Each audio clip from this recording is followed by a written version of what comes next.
भोकर येथील काँग्रेस पक्षाचे शहर अध्यक्ष तौसिफ इनामदार यांना न्यायालयांचा दणका खोटे चेक देऊन व्यवहार केल्या प्रकरणांमध्ये 6 महिन्याची शिक्षा 23 लाख रुपये दंड न्यायालयाने ठोकले आहे। सदर नांदेड जिल्ह्याचे खासदार रवींद्र चव्हाण यांचे जवळचे सहकारी असलेले तौसिफ इनामदार यांच्यावर गुन्हे दाखल झाल्याने भोकर शहरामध्ये काँग्रेस पक्षाचे शहराध्यक्ष नवीन शहराध्यक्ष कोण अशी चर्चा भोकर शहरामध्ये चालली आहे। तौसिफ इनामदार यांनी शहराध्यक्ष पदाचा राजीनामा कधी देणार? जे काही त्यांनी खोटे चेक घेऊन जे फसवणूक केली होती त्या संदर्भात पक्षकारांनी वकील ऍडव्होकेट मिलिंद वकील साहेबांनी आज बहस करून त्यांच्यावर शिक्षा व 23 लाख रुपयाचा दंड ठोकलेला आहे। भोकर शहरामध्ये काँग्रेस पक्षाचे शहराध्यक्ष तौसिफ इनामदार यांच्यावर गेल्या अनेक दिवसापासून आरोप होता की यांनी खोटे चेक देऊन लोकांना फसवणूक केले होते म्हणून। या संदर्भात आपण जाणून घेऊया की काय प्रक्रिया होती वकील साहेबाशी। भोकर न्यायालयामध्ये सुनीता गंगाधरराव सूर्यवंशी बाबळीकर या महिलेची 19 लाख रुपयाची फसवणूक केल्याबद्दल मोहम्मद तौसिफुद्दीन पिता मोहम्मद रजीउद्दीन यांच्या विरोधामध्ये त्यांनी एक तक्रार दाखल केली होती। या तक्रारीच्या अनुषंगाने कोर्टामध्ये हे प्रकरण जवळपास 2021 पासून चालू होतं। त्याचा निकाल आज रोजी भोकर न्यायालयातून बाहेर आला। या निकालात तर्फे असं घोषित करण्यात आलं की आरोपी तौसिफ इनामदार हा जो आहे हा गुन्हेगार आहे आणि यांनी जो आहे तो असा प्रकारचा भ्रष्टाचार केलेला आहे, अशा प्रकारची फसवणूक केलेली आहे आणि जवळपास 19 लाख रुपयाला सुनीताबाई बाबळीकर यांना चेक देऊन यांना फसवलं होतं। कोर्टाने जे आहे ते यांना 6 महिन्याची शिक्षा आरोपीला आणि सुनीताबाई बाबळीकर यांना 23 लाख रुपये भरपाई दंड देण्याचा आदेश सुद्धा कोर्टाने आज पारित केलेला आहे आणि जवळपास 5 वर्षानंतर या प्रकरणाचा निकाल लागलेला आहे। मोहम्मद तौसिफुद्दीन रजीउद्दीन हे गेल्या अनेक वर्षापासून अशा प्रकारचे वेगवेगळ्या लोकांना चेक देऊन त्यांची फसवणूक करतात आणि अशा प्रकारचं पूर्ण रेकॉर्ड कोर्टासमोर आलेला आहे। सध्या सुद्धा त्यांच्या विरोधामध्ये अजून 1-2 प्रकरणं कोर्टामध्ये चालू आहेत आणि असे अजून काही प्रकरणं होते ते ज्याच्यामध्ये त्यांनी तडजोडीच्या आधारे या प्रकरणामधून सुटका करून घेतली होती। परंतु आज न्यायालयाने त्यांना शिक्षा देऊन ते दाखवून दिलं की तौसिफ इनामदार जे आहेत हे जनतेला फसवतात आणि जनतेच्या कडून पैसे घेतल्यानंतर त्यांना ते पैसे न वापस करता खोटे चेक देऊन त्यांना भुलवीत राहतात आणि त्यामुळे आज तौसिफ इनामदार यांना कोर्टाकडून योग्य ती शिक्षा मिळाली। न्यायपालिकावर विश्वास ठेवण्याची गरज असते। गेल्या 5 वर्षापासून ताईनं संघर्ष केल्याने आज त्यांना न्याय भेटलेला आहे। ज्या शहराध्यक्षनं एवढी फसवणूक करून एक सर्वसामान्य महिलावर अत्याचार केल्या प्रकरणी त्यांनी 5 वर्ष कसं भोगले असेल त्या ताईशी आपण चर्चा करूया।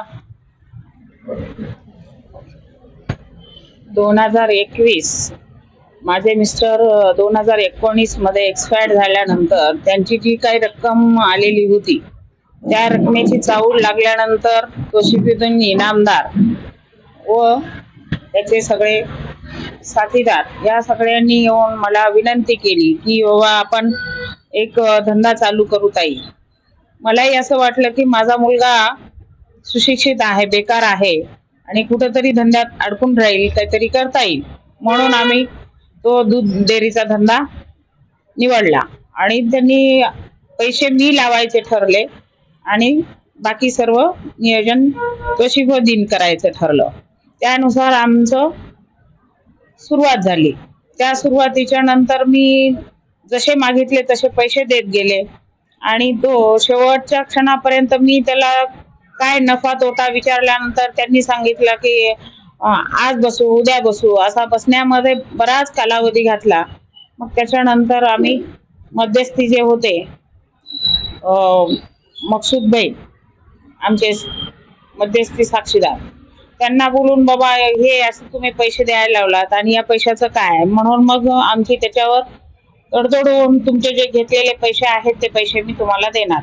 त्याच्यावर त्यांनी चेक दिला पण तो चेक त्यांनी बोगस दिला। मला बँकेत पैसे नसतानाही मला चेक दिला आणि नंतर सांगत फिरायला की हा सर्व राजकारणाचा भाग आहे।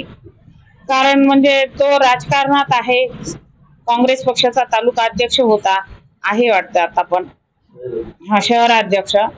पण मी पूर्वी राजकारणात होते, पण आज राजकारणात नाही. म्हणून त्यांनी सांगत फिरायला की राजकारणाचा भाग म्हणून ही केस माझ्यावर आहे. ठीक आहे, माझी राजकारणाचा भाग म्हणून म्हणतोय तो, पण बाकी सर्व केसेस चालू आहेत याचं उत्तर द्यावं त्यांनी कोर्टाला, की कुठल्या कुठल्या लोकांशी राजकारणाची फसवणूक करतोय, तो करतो का कोण करतो, याची त्याला जबाब विचारणं आवश्यक आहे. कारण का म्हणजे मी दुःखात असल्यामुळं माझे लेकरं कुठंतरी धंद्याला लागले पाहिजेत, म्हणून मी तो धंदा, त्यांनी म्हणल्यानंतर ठीक आहे बाबा, विश्वासाचे लोक आपण भोकरमध्ये राहिलेले म्हणून आपण धंदा निवडलो. पण माझा खूप मोठा विश्वासघात झाला होता.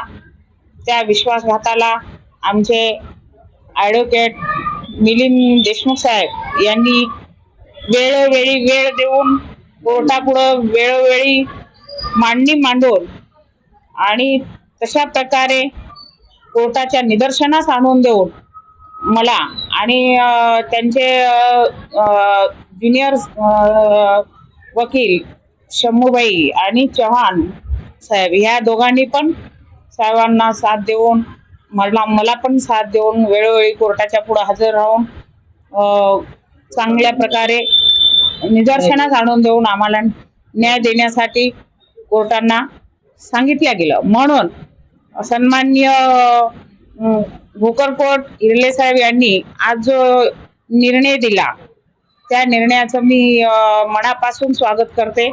कारण का म्हणजे मी 5 वर्षापासून वाट पाहत होती माझ्या पैशाची, आणि त्या पैशामुळे मला शुगर पण झाली, बीपी पण झाली. ह्या 2 आजाराला मी सामना करत होते. म्हणून मला आज न्याय मिळाल्याबद्दल मी समाधानी आहे. माननीय कोर्टाचे मी आभार व्यक्त करते. जय हिंद, जय भारत. भोकर येथील काँग्रेस पक्षाला हे मोठा धक्का आहे. त्या परिस्थितीमध्ये येणाऱ्या निवडणुकीमध्ये काँग्रेस पक्षाला हे मोठा धक्का आहे. कारण शहर अध्यक्षावर गुन्हे दाखल होणे म्हणजे एक काँग्रेस पक्षाची कंबर तुटण्याचा प्रकार झालेला आहे. असे किती चक्र असेल जे शहर अध्यक्ष काँग्रेस पक्षाचे तौसिफ इनामदार यांनी असे किती लोकांना फसवणुकीचं काम केलेलं आहे. आज खरोखरच माननीय न्यायालयाकडून जे निर्णय लागलेला आहे हे भोकरमध्ये एक चर्चाचा विषय बनलेला आहे. ताईनं खूप काही या संघर्ष केलेत, खूप काही यांनी संघर्षामध्ये आज 5 वर्षाच्या नंतर त्यांना निकाल भेटलेला आहे. या संदर्भात त्यांनी जे बाईट दिलेली आहे ते अतिशय आहे. पुढील भविष्यामध्ये काय आणखीन काय होणार काय नाही याची चर्चा लोकांमध्ये आहे. धन्यवाद.